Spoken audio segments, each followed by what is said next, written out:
This week I've been driving the 2020 Cadillac CT5 V. So to clear up any confusion, this is the replacement for the Cadillac CTS V Sport. The true V products are going to be now called Blackwing, and that's coming out later this year. It's going to have a supercharged V8 over 600 horsepower. This, however, is powered by a twin-turbo V6 that makes 360 horsepower and around 400 pound-feet of torque. It also comes in all-wheel drive and rear-wheel drive, but this car that we have today is equipped with all-wheel drive. It has GM's and Ford's shared 10-speed automatic transmission, which I will say is quite good in this car, and a pretty nicely designed interior, quite Cadillac-like, unoffensive, if a bit dull and drab, but you have some nice carbon fiber accents, pretty good ergonomics. They've really kind of figured out the Q system too. It's easy to use. There's lots of redundancy. There are scroll wheels. You can use the touch screen. Apple CarPlay display is nice and big. However, it is a little bit low contrast at an angle. You can see how it changes there. But otherwise, pretty nice overall car. You get heated and cooled seats, climate control buttons, buttons to change your drive modes. And this does have some pretty sporty drive modes. It also has an active exhaust, which is fun, and that is helped a little bit by the Bose sound system in this car.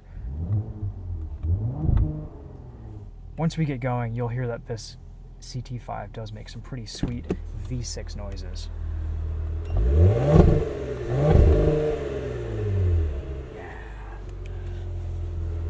So let's walk you around this. We'll go for a quick drive. I'll show you guys what this Bose sound system sounds like in a sound test, and give you guys an idea what this CT5 V is like. I think on the exterior it actually looks pretty darn good. They've nailed the proportions of this sedan. I like the blacked out front grille, and I do like the design language of this a lot more than the standard Cadillac CT5.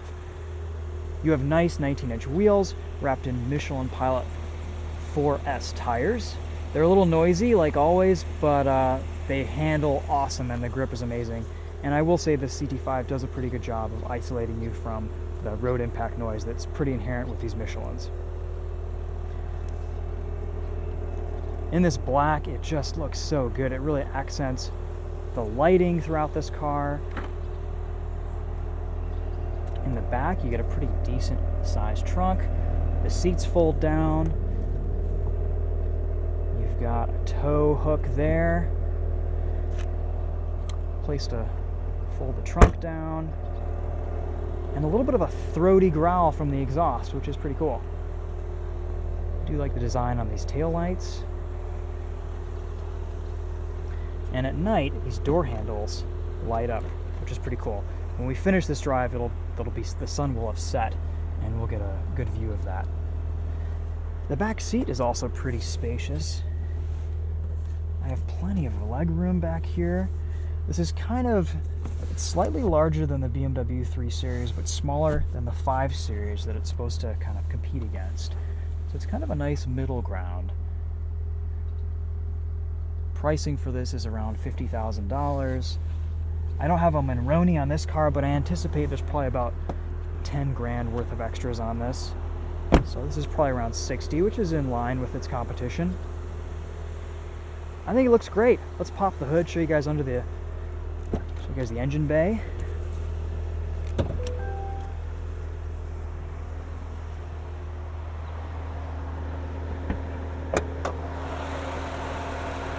Twin turbo V6.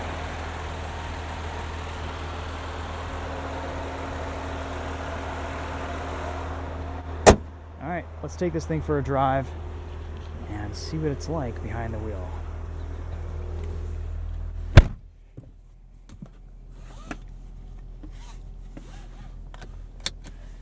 Overall, the materials in this are decent, though you can find some GM quality buttons and plastic switch gear, but honestly, for the most part, it's pretty nice in here. All 4 windows are automatic, which is great. The door handle feels nice. The infotainment is reasonably quick and responsive. The touchscreen is actually quite good.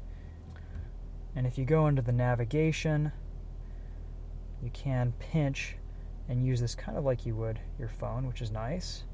Though who uses navigation anymore? You can't quite do that in Apple CarPlay with Waze and Google Maps.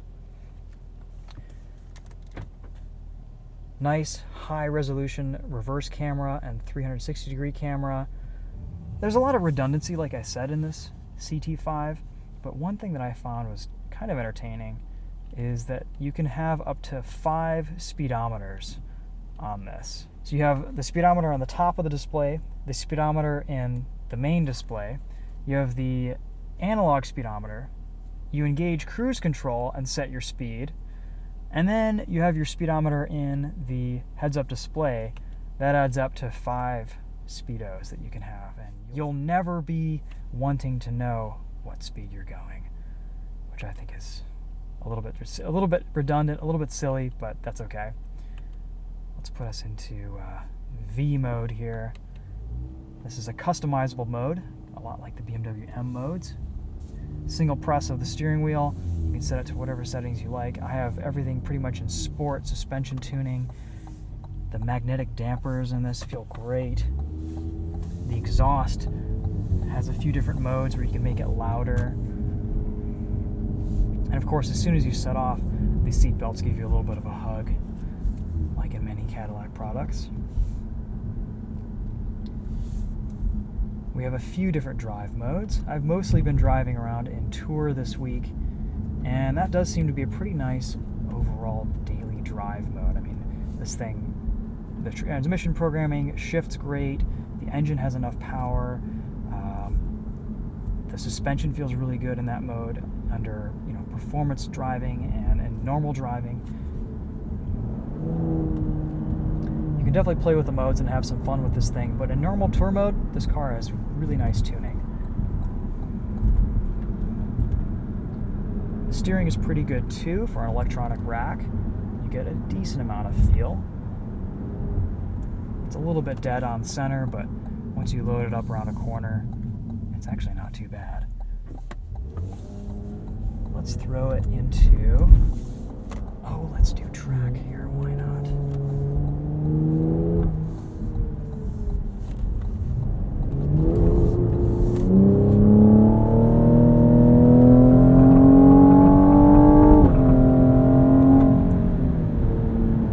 These shifts are super quick, and you can hear also in track mode, it'll give you a little bit of a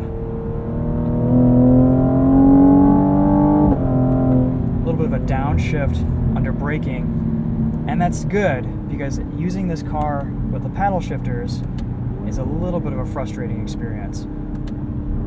You can hear there's just a little bit of a delay, mostly on downshifts. Upshifts are pretty bang on instant. There are also multiple traction control modes. So if you put this into track mode, and then you turn traction control off, you can go in and adjust multitude of settings.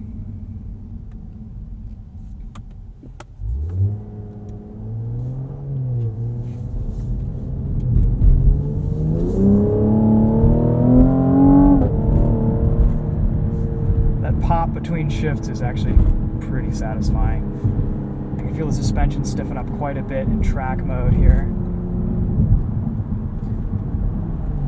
And there's a good amount of mechanical grip. You can really utilize this all-wheel drive system. Once we get a little bit of tire scrub from the front wheels, that seatbelt tightens up, knows that I'm either about to crash or that I need the extra support.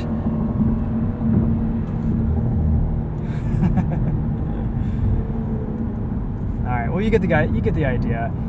There are some modes in here that could make this a pretty enjoyable track car if you wanted to take it out on track.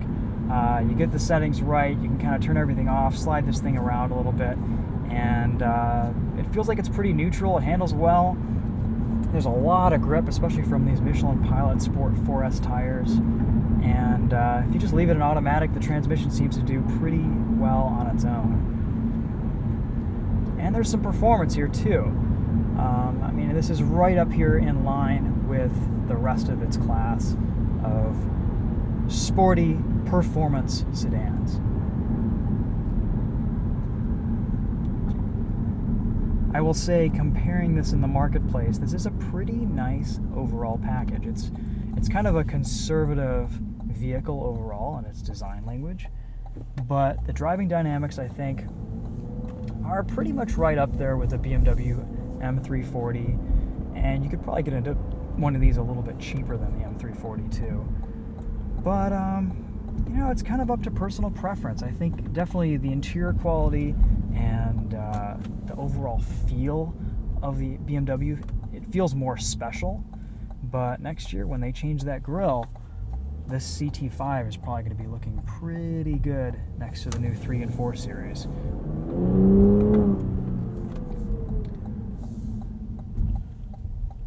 I do like the way this thing sounds too. It does make a good noise.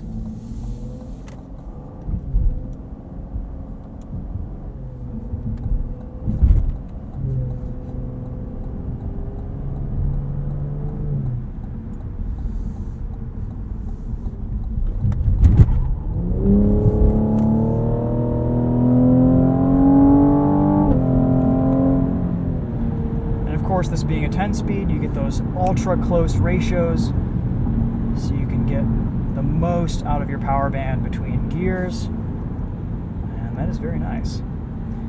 This also has radar guided cruise control, which is an optional extra. However, it hasn't been consistently working for me this week, though it is working right now. Maybe it was because I had traction control off at one point. A little bit confused on that, but it does work. It is an optional extra, however, that you have to pay for. And it works great. It's a very nice system. No Super Cruise yet in the CT5, though it may come next year. And that would be a very welcome addition to this car.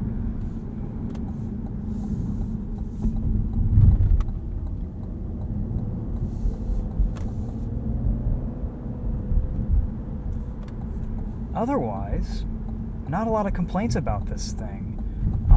There's some funky, you know, GM-like things in here. You've got this scroll wheel that is a little bit interesting to use, but I really honestly find myself just using the touchscreen because it does work quite well. You have all of your 5 speedometers, but other than that, pretty straightforward in here. The ergonomics are great. The placement of all the buttons and switches and everything that you use is really well laid out. The brake pedal, I believe this is brake-by-wire, and you feel it. It's a little bit funky to get used to. Under hard driving, under performance driving, it's fine. But in daily use, the pedal is a little bit higher than the accelerator, so you do have to bend your leg a little bit more than you would think, and it takes just a little bit of getting used to kind of find that point at which you're going to be using that brake pedal. So otherwise, though, this thing's great. The ride quality is awesome. These magnetic dampers are fantastic. And otherwise, if you're interested in a car like this, it's not a bad buy. It's right up there in line with the competition. And if you just don't want a BMW, you want to buy American, you want a Cadillac, this is a very nice product that's a lot better to drive than the old CTS V-Sport. It is a little bit more extreme, a little bit more hardcore. You can have a little bit more fun with this. And it kind of splits that difference between V-Sport and V and brings them a little bit closer. Of course, if you want full insanity, you're going to have to wait for the Blackwing. That's even going to have a manual transmission available, and it's going to have a crazy amount of horsepower and performance. So you can get into this for a little bit less too, 50 grand, not too bad. And yeah, I think that's going to sum up this portion of the video. So let's walk you around this one more time, show you guys those headlights and taillights at night, and the door handles. Actually, I think I have to turn off the engine to show you guys the door handles, because that's pretty worth it.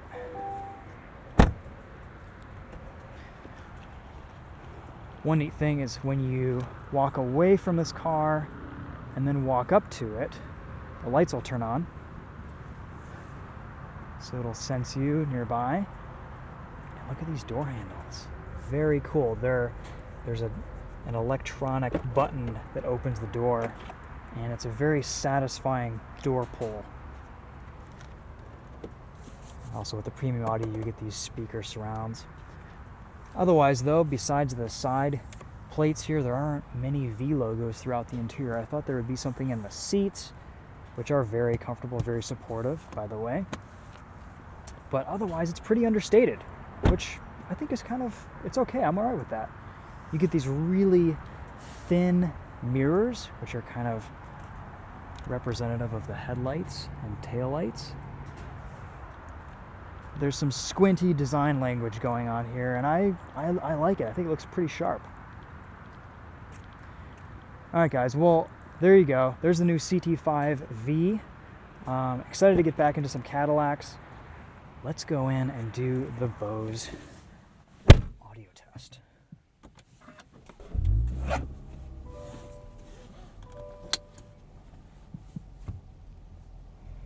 You have nice integration with Apple CarPlay and Android Auto in this.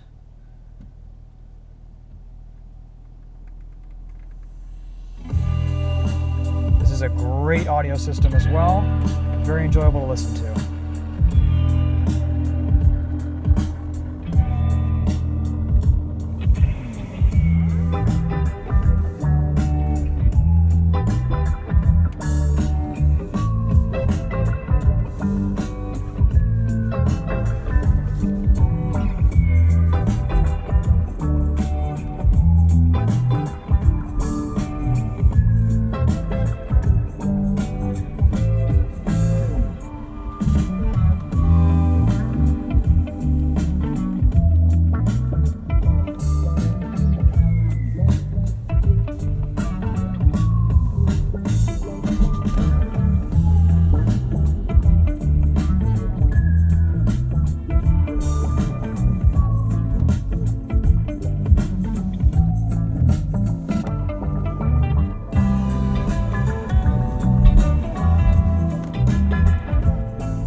Ride with me if you ride with me, you can slide with me if you feel like 550 on the 5 sticky, come get high with me, that's a deal, right?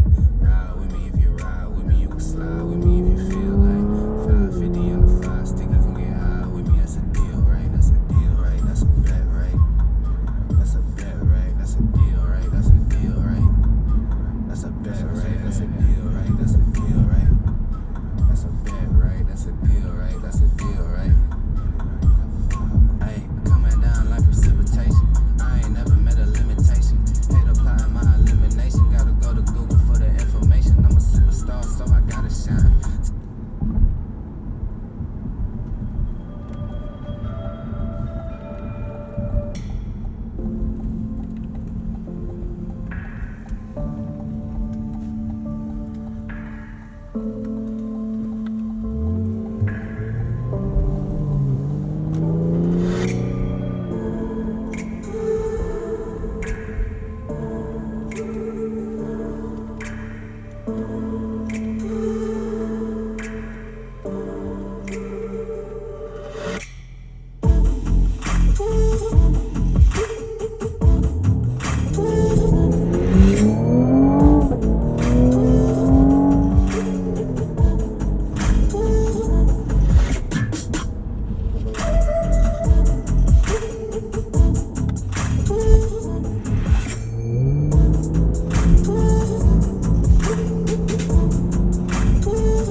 Alright guys, there you go. There's an audio test for you. You may have noticed during that I snuck in a little launch control. Pretty powerful off the line. Does a really nice job. We're in radar guided cruise control mode right now. Let's see how it slows down for this traffic up here.